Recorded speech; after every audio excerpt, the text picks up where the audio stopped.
So hello friends, my name is Nikhil Thakur and I am back again with another observation video, and today I will be talking about two games, very simple games. One in English is named as hopscotch or in Hindi we know as Peldooch. मैं पहले ऐसा सोच रहा था कि game मैं अलग से खेलूँगा और इसमें ऐड कर दूँगा, पर सच बताऊँ तो ये वीडियो गेम खेले बिना समझाने में मज़ा नहीं आएगा।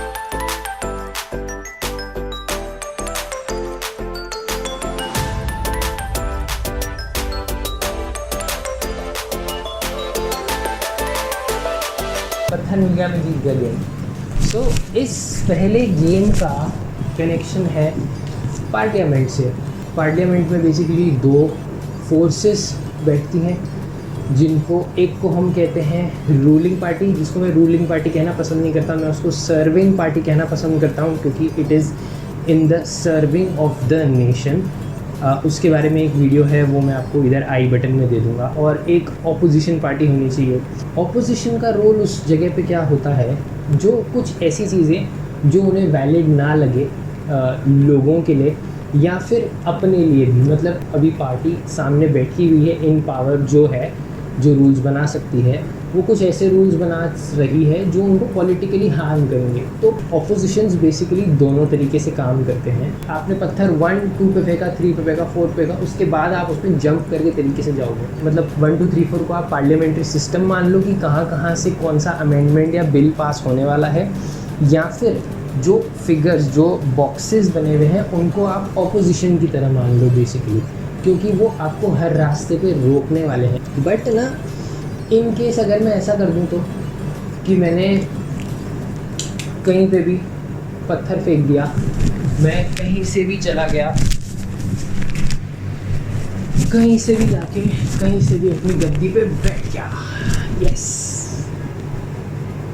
Does this remain hopscotch anymore? पेलदूज ये रह जाता है क्या? तो जो आप लोग मेरे को देख रहे हो ना, आपके लिए मैं गेम बताता हूँ दूसरा, which is doctor solve the chain. Denner क्या करता था, जाके आंख बंद कर लेता था, एज सिंपल एज दैट। हर गेम में डेनर को पहले 10 सेकंड या 20 सेकंड यही करना होता है, और इतने में जो ग्रुप ऑफ पीपल है, यहाँ के केस में आप इंडिया को मान लो, वो ग्रुप ऑफ पीपल मान लो मेरे आसपास में और भी लोग खड़े हैं, हम सब ने हाथ पकड़ लिए एक दूसरे के। अब किसी ने मेरी टांग के नीचे से ऐसे हाथ डाला, किसी ने ऐसे सर के ऊपर से निकाल लिया, मैं कहीं बैठ गया और ऐसे लॉक होके हम बैठ गए। Now what the Denner had to do कि उसको एक एक चेन को रिमूव करके हमको एक सीधी लाइन में वापस लाना होता था। डॉक्टर सॉल्व द चेन में आपकी जगह फिट कहाँ बैठती है? वो जगह है थोड़ा सा अंदर की तरफ, जहाँ आपका हाथ बहुत ईजी जगह पे हो और आप सिंपली बस बैठे हुए हो, और आपको खाली इंतज़ार करना है कि डॉक्टर आप तक कब तक पहुँचेगा। आप मान लो कि आप उस जम्बल्ड कंडीशन में खड़े हो और उस जम्बल्ड कंडीशन में आपके ऊपर एक कीड़ा चढ़ने लग जाए, लाइक दिस।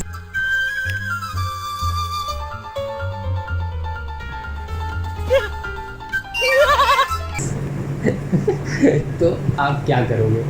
आपको खुजली होगी, आपको डर लगेगा वो कीड़ा आपको काट जाए। बट लेकिन एक मिनट, फिर लोग प्रोटेस्ट क्यों कर रहे हैं? जो लोग बाहर हैं, जो ज़्यादा जम्बल्ड हैं और ज़्यादा परेशान हैं फ़िलहाल की कंडीशन में, उनका ऑपोजिशन और इसका नेचर ऐसा होना, उन लोगों का चिड़चिड़ा होना या फिर उन लोगों का अपोज़ करना बहुत नेचुरल सी चीज़ है। क्योंकि ऐसे टाइम में जहाँ उनके ऊपर कोई कीड़ा चढ़ रहा हो और वो फंसे हुए भी हों, उनको दर्द भी हो रहा हो, उन्हें पता नहीं कि उन्हें कीड़ा मारेगा या उन्हें दर्द मार देगा, पहले उनके ऊपर कोई भी जजमेंट लेना अभी प्रैक्टिकल नहीं होगा, चाहे कितना अच्छा हो चाहे कितना बुरा हो। तो बेसिकली अब अपने सामने दोनों गेम्स क्लियर हो चुके हैं और दोनों की आपसी सिमिलैरिटी क्या निकलती है वो भी आपको पता चल गई है। अब मैं दोनों से एक एक सवाल जो बड़ा निकलता है वो मैं आपको बताना चाहता हूँ। जो पहला गेम है पेलदूज वाला, रूल्स फॉलो नहीं हो रहे, बेसिकली एक ये आइडिया है। फर्स्ट क्वेश्चन उससे ये निकलता है कि क्या आगे भी ऐसा होता रहेगा, और इससे पहला ऐसा हुआ है क्या? फॉर एग्ज़ाम्पल डिमोनेटाइजेशन और लॉकडाउन दोनों ही ऐसे डिसीजंस थे जो एक एक रात में लागू हुए हैं, और जो लोग उस टाइम कहीं रास्ते पे थे या रात को कहीं सड़कों पे थे, कहीं बाहर थे, वो बेसिकली बेसहारा हो गए थे, शेयर सडननेस वाला डिसीजन। और दूसरी चीज़ जो डॉक्टर सॉल्व द चेन से निकल के आती है वो है कि जो आप अंदर बैठे हो सेफली, आप कब तक सेफ हो। देखो, जो लोग आउटर बाउंड्रीज़ पे थे वो इफ़ेक्ट हो रहे हैं, आप अंदर चुपचाप बैठे हो, आप कोई सवाल नहीं पूछ रहे। जिस दिन वो बाहर की बाउंड्री भी हो गई, वो ख़त्म हो गई, जिस दिन आपके ऊपर बात आई, तब शायद आपके मन में ही आप सवाल पूछते रह जाओगे, आपके पास बोलने की हिम्मत नहीं होगी, क्योंकि जितने टाइम बाहर चीज़ें हो रही थी आपने तब कुछ नहीं बोला। देखो, बातें हमेशा सही गलत दोनों मिक्स होती है, तो उसमें कितना सही है और कितना गलत है, डिस्कशन एंड डिबेट यही काम करता है। बट जब कोई आपको बोले कि यार नहीं भाई रुक जाओ, इसमें हम डिसाइड करते हैं, इसको दूसरे तरीके से लाते हैं, इसको और अच्छे तरीके से लाते हैं, वहाँ आप ये बोलो कि नहीं तू चुप रहे, हमारा तरीका सही है, तो वहाँ पे आपने क्वेश्चनिंग फिनिश कर दी, वहाँ पे आपने रूल्स को अवॉइड नहीं किया। Same goes for the Janata right now.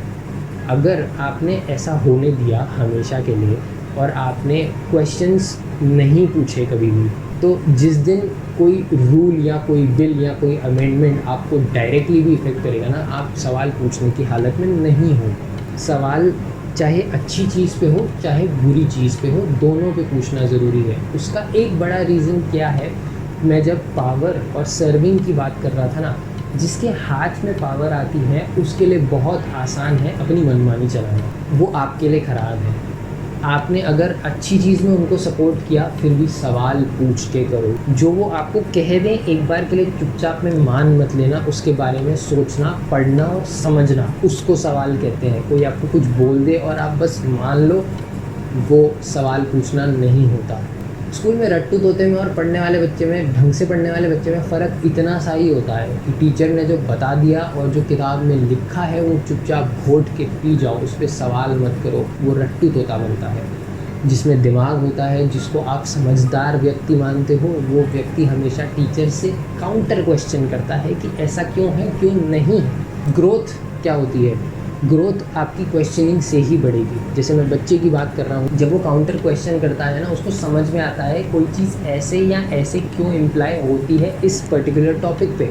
Same goes for the country. वो बच्चे की ग्रोथ जैसे होती है, वैसे ही आप इंडिया को एक बच्चा मानो कि आप जितने सवाल पूछोगे ना, जितनी करेक्टनेस और डिबेटिंग से आप उस चीज़ पे पहुँचोगे ना, उतना कंट्री की एक्चुअल ग्रोथ के लिए अच्छा है। किसी ने स्टेटमेंट दे दिया कि ग्रोथ ग्रोथ ग्रोथ ग्रोथ, नहीं, वो नहीं ग्रोथ हो सकती। स्टेटमेंट थोड़ी ग्रोथ होता है। ये चीज़ आपको मेरे लिए बताना इसलिए ज़रूरी है क्योंकि इंडिया में right now the power of people matters. हमेशा डेमोक्रेसी में हमेशा मैटर पावर ऑफ पीपल ही करेगी। आज आप सही चीज़ को सपोर्ट कर रहे हो या गलत चीज़ को सपोर्ट कर रहे हो, दैट विल डिसाइड। वो डिसीजन देगा कि आगे कंट्री कहाँ जाती है। और सबसे बड़ी बात, तो आपने खुद से ही कभी वो चीज़ें सवाल नहीं पूछे और ना आप सामने वाले से पूछने की आप सोच भी रहे हो क्योंकि आप आलसी हो, तो सच बताऊं तो आपको ग्रोथ से घंटा फ़र्क नहीं पड़ता। I am really sorry about that कि कुछ लोगों की बुद्धि अभी इतनी गिरी हुई है कि वो 2 महीने से बॉलीवुड के ऊपर लड़ रहे हैं। आई विल नॉट से सुशांत सिंह राजपूत केस बिकॉज वो बॉलीवुड के ऊपर लड़ रहे हैं। एक ऐसा सिस्टम जो only based on TRP and public की व्यूअरशिप पे चलता है, न्यूज़ मीडिया खाली उसका फ़ायदा उठा रहा है कि बॉलीवुड को एज इट इज़ टीआरपी मिलती है तो उसका कंटेंट उठा लो और टीवी पे ब्रॉडकास्ट करो बेफालतू में। उनको आपसे, आपकी प्रॉब्लम से, आपकी जेन्युइन प्रॉब्लम से कोई फ़र्क नहीं पड़ता। यार, इसको मैं एंग्री नोट पे ही ख़त्म करना चाहता हूँ क्योंकि मैं चाहता हूँ कि आप यहाँ से ये वीडियो देख के जाओ और सवाल ही पूछो। आप है ना, मतलब खाली मूर्ख प्राणी की तरह मत बने रहो कि बस चलते रहो, हमारा तो काम चल रहा है, ठीक है ना, कर लेंगे, चलता रहता है, ये तो सब दुनिया ऐसे ही चलती है। अगर आप वहीं पे अटके रहे तो आप ग्रोथ के लिए तो आप चांस भी नहीं ले रहे। So thank you so much for watching guys, and I will see you in my next video. Till then, bye bye and take care. And addition in this video, start asking questions.